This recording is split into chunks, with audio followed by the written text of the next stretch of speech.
नमस्कार दोस्तों, मेरा नाम है अर्जुन और आप सभी का स्वागत है हमारे YouTube चैनल कानून एपिसोड अर्जुन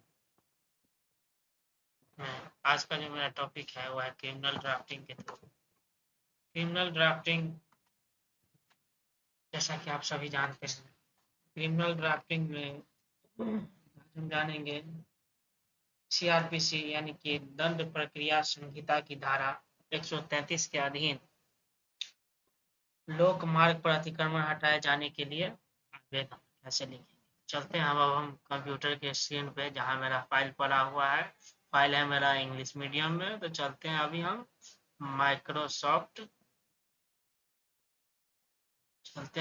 माइक्रोसॉफ्ट ऑफिस पे।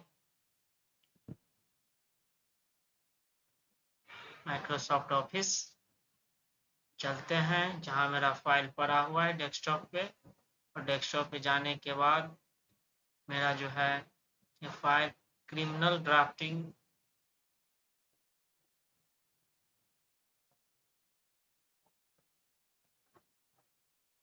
हम चलते हैं। क्रिमिनल ड्राफ्टिंग मेरा फाइल कहाँ है, ये रहा मेरा फाइल क्रिमिनल ड्राफ्टिंग का। यहाँ पे हम क्लिक करते हैं। क्लिक करने के बाद जो है ये मेरा पड़ा हुआ है फाइल प्रिवेंटिव मॉडल फॉर्म्स। इस पे जाने के बाद जो है ये फाइल ओपन हो रहा है, और जैसा कि आप सभी जानते हैं जो इसमें जो है ये preventive model form under section 133 CRPC के तहत है। तो दोस्तों, मैं आज जानेंगे कि दंड प्रक्रिया संहिता की धारा 133 के अधीन लोक मार्ग पर यदि अतिक्रमण हटाया जाने के लिए आवेदन किस तरीका से लिखते हैं। तो सबसे पहले जो है in the court of SDM court के लेवल का होता है, तो SDM in the court of SDM। इसके बाद आपका SDM ऑफिस कहाँ है, किस जिला में पड़ता है, वहाँ का नाम। इसके बाद क्रिमिनल केस नंबर, ये आपका क्रिमिनल केस नंबर जो है ये कितना है और कौन सा साल का ये है। और इसके बाद जो है name and address of the applicant, यानी कि जो कंप्लेन करता है उसका नाम और उसका पूरा पता। वर्सेस मीन्स होता है आपको बनाम, जिसको हम लोग हिंदी में बनाम कहते हैं। वर्सेस मीन्स हो गया बनाम।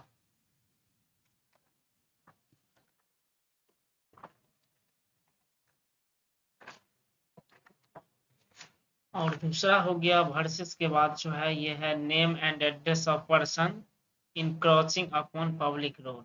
इसका हिंदी मीन्स हो गया जो लोक मार्ग पर अतिक्रमणकर्ताओं के नाम एवं पता।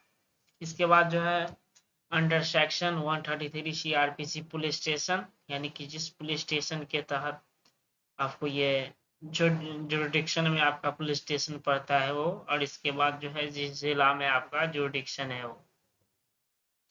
इसके बाद जो है द एप्लीकेंट, इसके बाद जो है एप्लीकेंट का नाम, सन ऑफ श्री उसके पिता का नाम, रेसिडेंट कहाँ का निवासी है उसका थाना किस, उस पर्सन का जो है जो एप्लीकेंट है उसका थाना कहाँ पड़ता है वो। इसके बाद जो है डिस्ट्रिक्ट, यानी कि किस जिला में है। इसके बाद हम्बली श्वेत एज अंडर, इसका मीन्स हो गया आपको विनम्र पूर्वक निवेदन करता है। सबसे पहला point that the applicant is resident of, name of palace, यानी कि एप्लीकेंट का एड्रेस क्या है, जिस एड्रेस पे वो रह रहा है वो इसमें मेंशन होगा।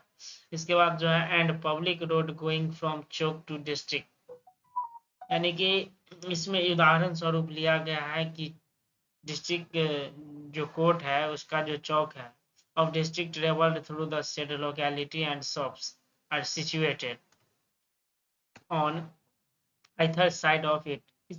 इसका हिंदी में हम समझाते हैं मित्रों, यह कि आवेदक स्थान का नाम का निवासी है और चौक से जिला न्यायालय को जाने वाले लोग मार्ग उक्त बस्ती से होकर जाता है और इसके दोनों तरफ दुकानें स्थित हैं।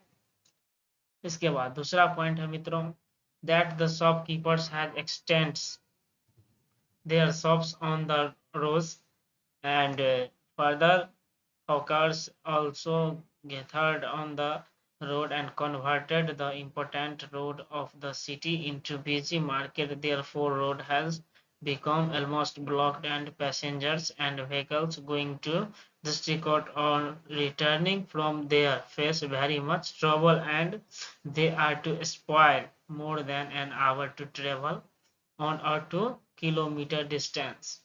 मीन्स इसका हिंदी हुआ दोस्तों यह कि दुकानदारों ने अपनी दुकानें सड़क पर विस्तारित कर ली हैं और अग्रतर फेरी वाले दुकानदार भी सड़क पर एकत्र हो जाते हैं और शहर की महत्वपूर्ण सड़क को एक व्यस्त बाजार में परिवर्तित कर दिए हैं। इसीलिए सड़क प्रायः बंद हो जाया करती है और जिला न्यायालय को जाने वाले या वहां से वापस आने वाले अन्य एवं वाहन परेशानी का सामना करते हैं और उन्हें 1 या 2 किलोमीटर दूरी तय करने में 1 घंटे से भी अधिक समय बर्बाद करना पड़ता है। दोस्तों तीसरा मेरा पॉइंट है that in view of aforesaid facts the encroachers may be displayed in accordance with law so that passers-by may use the road smoothly without any undue hindrance and may reach the court timely। इसका हिंदी हुआ दोस्तों यह कि उपरोक्त तथ्यों की दृष्टि में अतिक्रमणकर्ताओं को विधि के अनुसार विस्थापित किया जाए ताकि आने वाले सुगमता से बिना किसी अवरोध के सड़क का निर्माण सड़क का प्रयोग कर सके और न्यायालय समय से पहुंच सके। इसके बाद है प्रेयर यानी कि प्रार्थना। It is therefore respectfully prayed that a direction be issued against shopkeepers and hawkers to remove their belongings illegally kept on roads।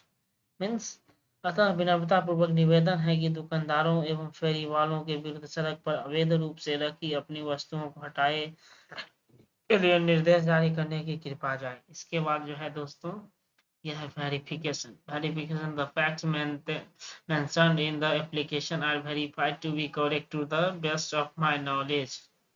Means इस आवेदन में वर्णित तथ्य मेरे निजी ज्ञान से सत्य होना सत्यापित किया जाता है। इसके बाद जो है सिग्नेचर ऑफ एप्लीकेंट यानी कि जिसके द्वारा ये एप्लीकेशन दिया गया उसका साइन यहाँ होगा।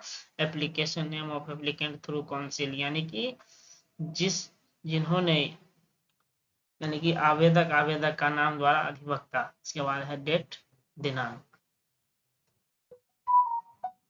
That's all।